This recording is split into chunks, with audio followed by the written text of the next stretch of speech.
Hi, welcome to the Signal Path. In this episode, I got a repair video for you guys, and we're going to take a look at this HP E3632A. This is a 15 volt 7 amp or 30 volt 4 amp power supply. I've done a repair of one of these, a slightly different model that goes up to 50 volts, but this one has a completely different issue. It doesn't power on at all, so no matter what it's plugged in, it will do nothing. And this is a fairly old unit, probably has thousands of hours of usage on it, so I'm curious to see what's the status of the components inside and if we can figure out how to fix it. So I started disassembling it, and I thought let's check the fuse also to see if the fuse is an issue. And we can go ahead and try and remove this fuse. There we go. Let's see what do we have here. If I can get it out. There it is. And yep, the fuse is definitely dead. Now, you may be tempted to simply replace the fuse, and that's something we're going to do, but we have to find out why the fuse died, and if this is a surge issue or if this is a problem internally. And you can see how dirty it is around the fan. It's been on for a very long time. So we'll go ahead and replace the fuse, but before plugging it into 110 volts, we'll connect it to the isolation transformer and bring it up slowly, and then we can monitor the current at low voltages, but we'll still be operating in AC. So the transformer impedance would be correctly taken into account at 60 hertz, and we can figure out if the problem persists or not. So that should be a good place to start. So let me find the replacement fuse, and we'll go from there. And here is a replacement fuse, exactly the same spec. Going to plug it in and hook it up to the isolation transformer. All right, here we go. Let's give it a try. So I've already turned this down all the way to the minimum. And turn this on so it's at 0 volts there. I'm going to enable the output. So it's now isolation transformer protected. And let's increase the voltage slowly and see what happens. Remember that the fuse itself is a 4 amp fuse, so we don't expect a lot of current, especially at low voltages. So let's go ahead and see what happens. So I'm going to slowly increase this. And then, so we're at 10 volts, 12 volts. Oh, you know what would have been helpful? Actually turning the power supply on. Here we go, turning the power supply on. I'm going to try again. Oh, I'm already drawing some current. Yeah, see, so I'm here sitting at 10 volts, and I'm already drawing 1 amp, and that would be 10 watts. So no, that is no good. If this power supply is drawing 1 amp at 11 volt AC, then it's going to be destroyed by the time you go to 115 volts. And what will happen is the fuse is just going to simply die again. And there's another advantage of having an isolation transformer. Now, you may be tempted to think that the voltage is going to drop, or the current is going to drop when we go up. But remember, this is not a switching power supply. This is a linear power supply. It's a laboratory power supply. So it is indeed going to be one-to-one for most of the range. It's going to have a transformer in it and a rectifier and capacitors and so on, just like any regular linear power supply would have. Now, DC-DC converters also have to have that as a front stage, but in some cases, because the DC-DC converter has no activity at low voltages, you will not see anything. But if you see this right away, at the very least, we have a problem either in the transformer or we have a problem directly on the rectifier section. So let's go ahead and take it apart and see what we can find in there. There's definitely an issue. There's a couple of things we can do to try and diagnose it one step at a time. All right, and here's a look inside of the unit. Now, my girlfriend's helping me doing this repairs, and she's really impatient, even more than I am, and she just wants to take this apart, so I'm going to go over this fairly quickly. Now, we find everything we expect to find inside this power supply. We have a big heatsink where our regulators and rectifiers and everything's mounted on. This is a single-channel power supply, so it only has one of these sections with the fan blowing directly across it. Now, all the AC voltages going into the main circuit, which then gets rectified and voltage regulated. Sorry, that's my cat's tail in the way. And we are going to come from this transformer. So this transformer has only a few points of contact to the main PCB. And you can see that coming out of here, these big wires here are going to be the main outputs, which are coming from the transformer, which are going to get rectified. And likely, they're not going to be more than about 40 volts or so, because this only goes to 30 volts. And any difference between those two voltages is going to be waste in the regulators anyway. And then there's a couple of other wires coming out, going to some other section there. And I'm going to disconnect all of these from the main PCB. And what this will do is that it will make this transformer isolated from the rest of the circuit. And we can find out if there's short inside the transformer or not.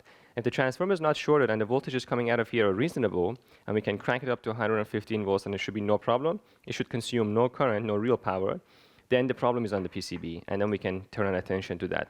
It's better if the problem is on the PCB than in here, because if this transformer is dead, let's say thermally has finally failed somewhere inside, then it would be, I don't have a replacement, so we cannot fix that.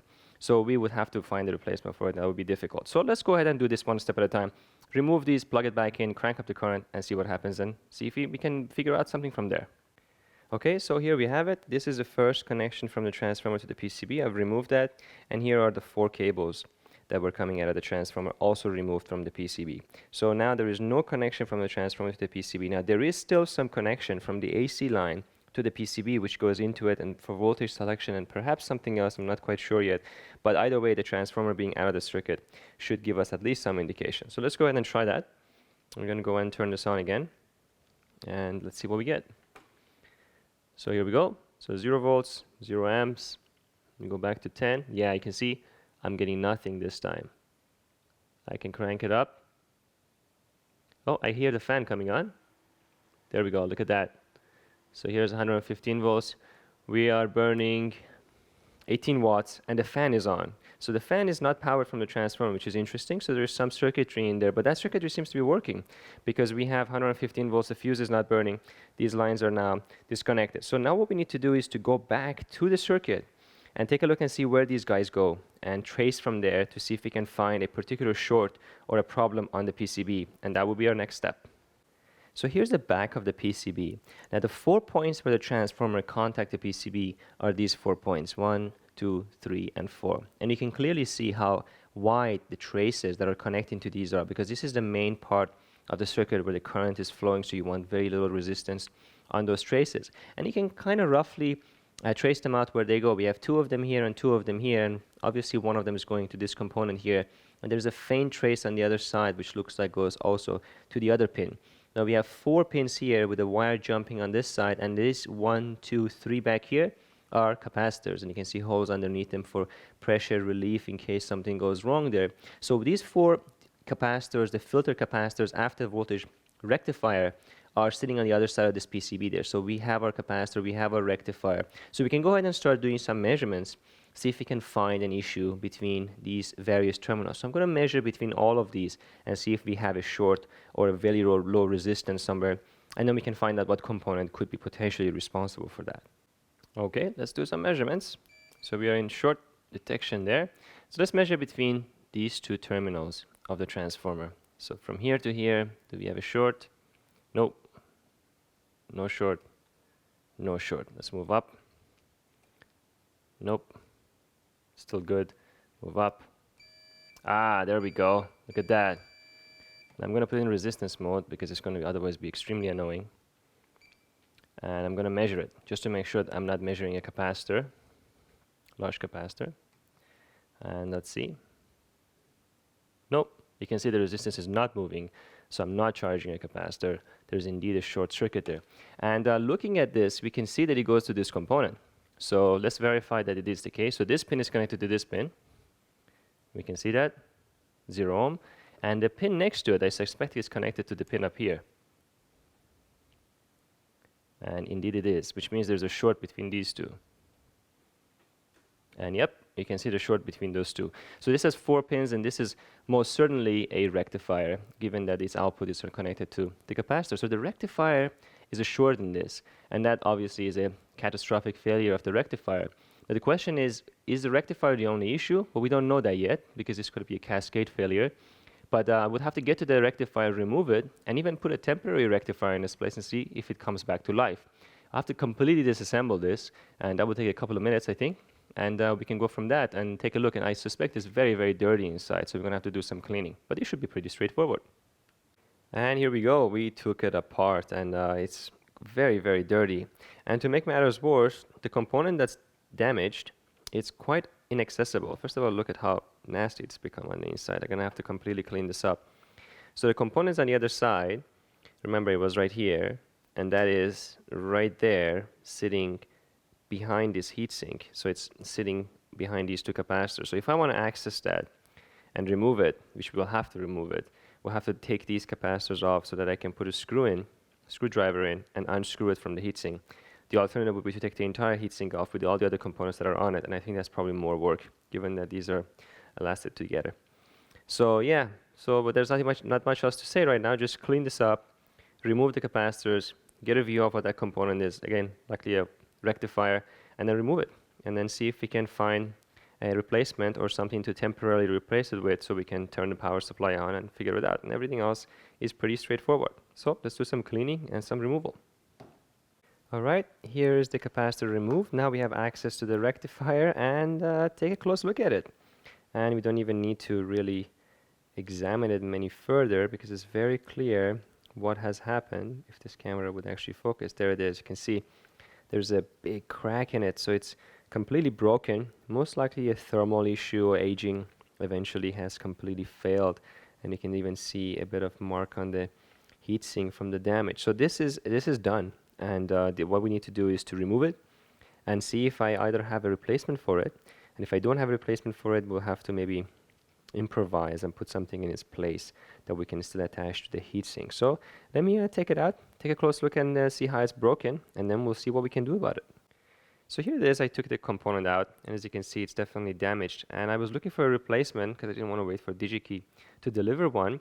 And I happen to have this power supply here, and you know what? It just happens to have exactly the same component in it. So that's pretty convenient. So I took it out of this one. I'll replace this one later.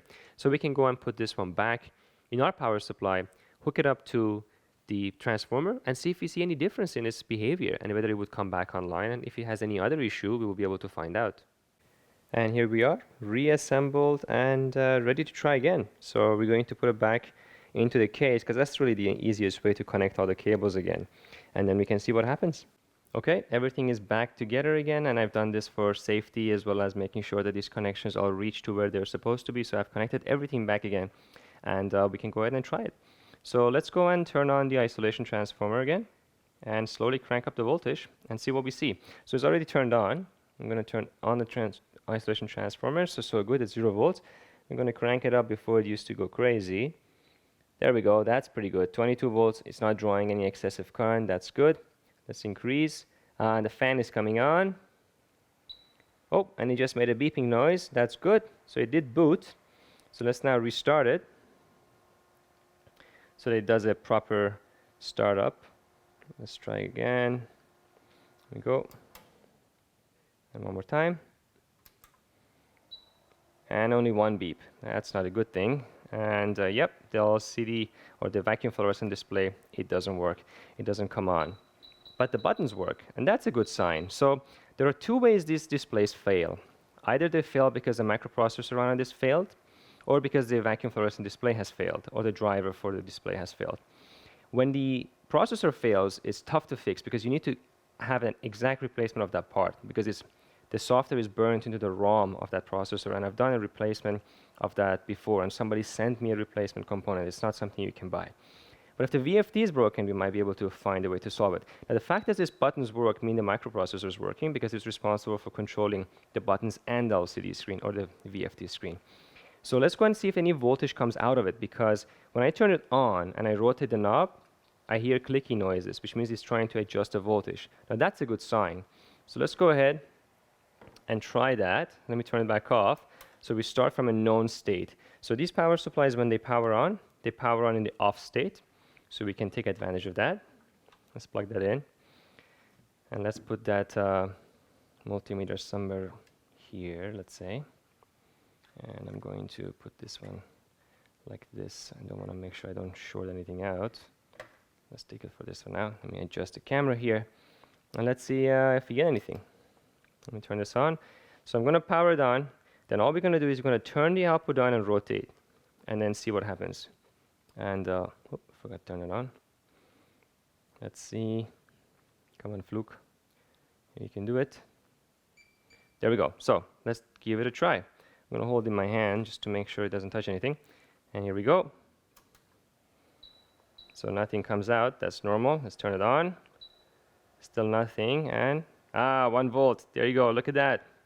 2, 3. It should go all the way to 15. There it is, all the way to 15. This is its first range. And if I switch to the 30 volt range, I should be able to continue. And I can. And I should be able to go to over 30. There it is. So it works perfectly fine. It's just the screen is not working. Disable the output, enable the output. Yep, looks good to me. So now, next step is take this part apart and see what's going on inside of it. Maybe we can fix it up going from here. So I went ahead and I took it out, and I tried one other thing, and take a look. So I'm going to turn the light off and turn this on, and it's actually there. It's just really, really dim, which is consistent with how old this unit is and how long it's been left on and turned on. And by the variation in the intensity of these, you can see that it's been sitting at some setting that has had those particular digits really aged. Yeah, so there's really not much we can do about that except to replace it, because VFDs, when they age, they get dim like this. I don't know of any way of restoring their brightness. So now I gotta find out if there is actually a way to replace this and see if someone on eBay or somewhere has a replacement part, because it needs to match for this particular model, because it has a 15 volt and a 30 volt segment here, so it needs those two to be able to be lit up. It can't just say any random number. And I'm gonna go a couple of search, see if I can find something for it. So I was looking around and I came across an interesting article where somebody was discussing a potential way of restoring some life into these vacuum fluorescent displays. So one of the aging methods is that the filaments that run across the display, which are the source of the electrons, get oxidization on them, and that prevents electrons from being fired once they're hot through the mesh and ultimately hitting the phosphorus screens at the back. So some people are saying if you drive these for higher voltage than they're normally designed for, getting them glowing red, that some of the oxidization might break off and the display might get restoration on its brightness to some extent. And that's one thing we can try. I mean, what do we have to lose here? The only thing is that I don't want to have to remove it. So I traced out the pins that are connected to the filament, and they are fairly independent of the rest of the circuitry. One side of it seems to go only to one of the pins. So I'm going to connect the negative voltage there, positive voltage there, and ramp it up until it grows red. And then see, we'll do that a couple of times and bring it back, hook it up, see if it's bright again. If it is, that would be absolutely brilliant. Don't have to do anything. So, and what's the worst that can happen? The display will get damaged. But the one thing that would be concerned is to make sure that there's no other component connected to those two voltages, because you don't want to damage that. So that's what I'm going to try. Let's see what happens. So let's do some measurements on the filament. So I've marked the 2 pins that go to the filament. The issue is that we want to make sure that those pins go nowhere else in the circuit, so that when you want to overdrive, you don't damage some other component on the display. And I don't think they're connected to anything. So let's go ahead and turn this on. Let's measure the filament voltage. The filament voltage is going to be an AC voltage. I'm going to measure from here, which is one of the pins of the filament, to the other pin of the filament without touching anything else. And there you go. We have about 6 volts AC on it. And there is indeed no DC voltage on it. I can put it onto low impedance mode there, and we can verify this ourselves. And there you go. You can see 6 volt AC and no DC voltage. So that's comforting. And let's turn that off and go to resistance mode and measure the resistance of the filament. And here's our filament resistance. We're looking at, oh, I'm measuring the right thing. Oh, I have to disconnect it. What am I doing? Let me disconnect it from the main supply so we don't interfere with the coils of the transformer. And let's measure the filament. Filament about 10 ohms. Okay, good. So now we have some information. It's a 10 ohm filament, 6 volts roughly across it. So that it makes it quite clear. About 600 milliamp is the current AC that's being pushed into it. So what I want to do is I want to do basically the same thing. I want to drive it to the same one and then raise it up in a dark environment where I can see them glowing. And we'll maybe go to 200%. I'm not sure. It's really a toss there. And then make them glow and then try it again and see what happens. I'm very curious if it will come back to life. Okay, here is my setup to do this. Now, one thing I mentioned in the previous segment was that I had a resistance and I had the voltage that was coming through it, so I estimated the current. But remember, that's the startup current. That's not the current when it's running, because when the filaments get hot, the resistance goes up and the current collapses. So the amount of current that's going through it is not 600 milliamps. When it's warmed up, it's much less than that. So you have to be careful not to try and put 600 milliamps through it. You might actually damage it. So here what I've done is I put a 25 ohm power resistor in series with it, because my isolation transformer isn't so precise to give me very small steps, and I don't want to crank it up all of a sudden, to 20 volts and destroy it. So this will at least absorb some of the voltage. And I have my multimeter here in AC in series with the filament, so we can actually find out if what is the current that's going through it. So we can slowly crank it up and see if the filament glows, and at the same time measure the current. So let me refocus the camera so we can have our eye on the filament and see how bright we want to go, and then we'll try it back on the unit. Okay, here we go. Let's turn the lights off. Alexa, turn off laboratory lights. And here we go. Let's give it a try and slowly crank up this voltage and see what happens. And there we go, 130 milliamps going through.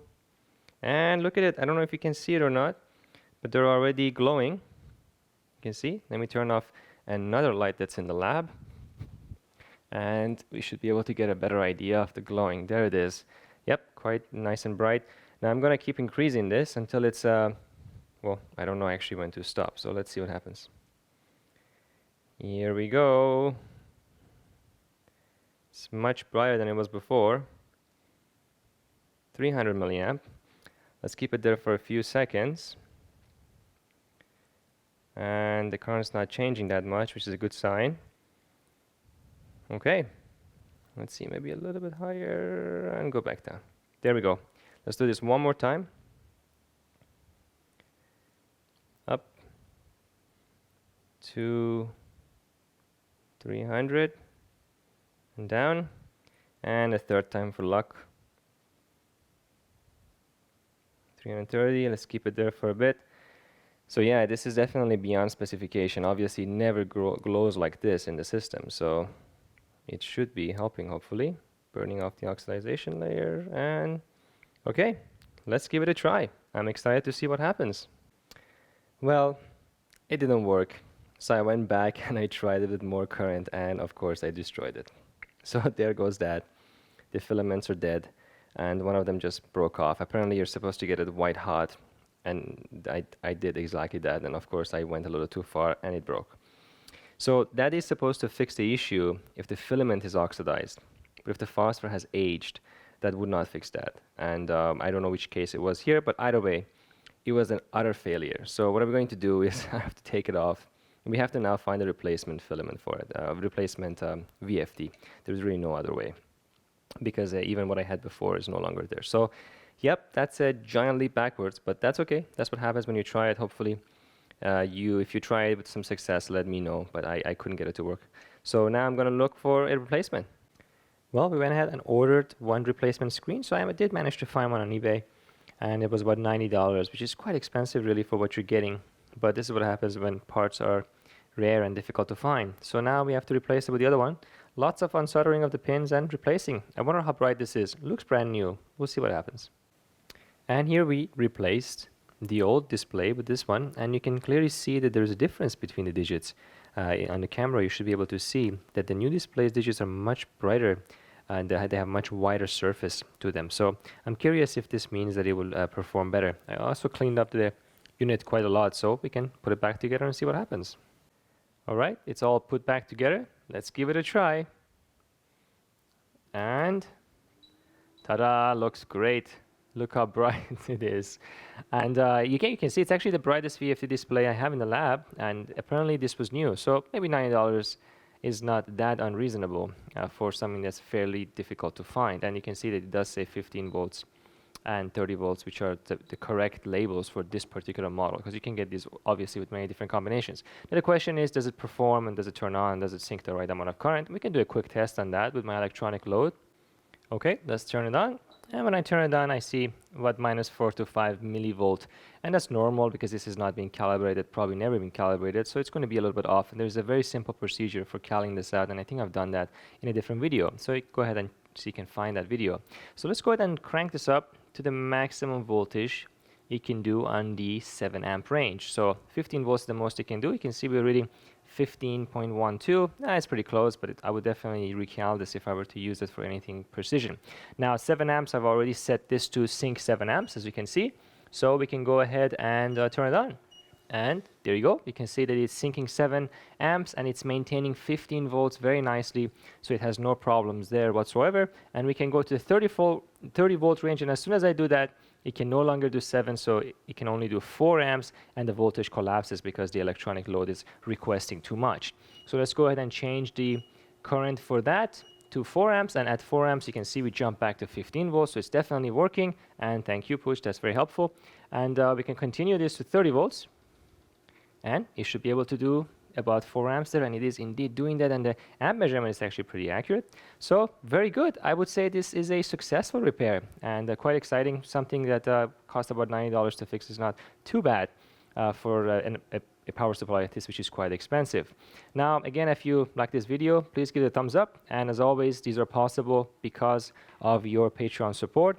And it's because of you guys that I can continue to doing these interesting repairs. I hope you enjoyed this nice and simple, relaxing one. I've got some pretty difficult instruments coming up that I think you're going to like. So I'll see you in the comment section.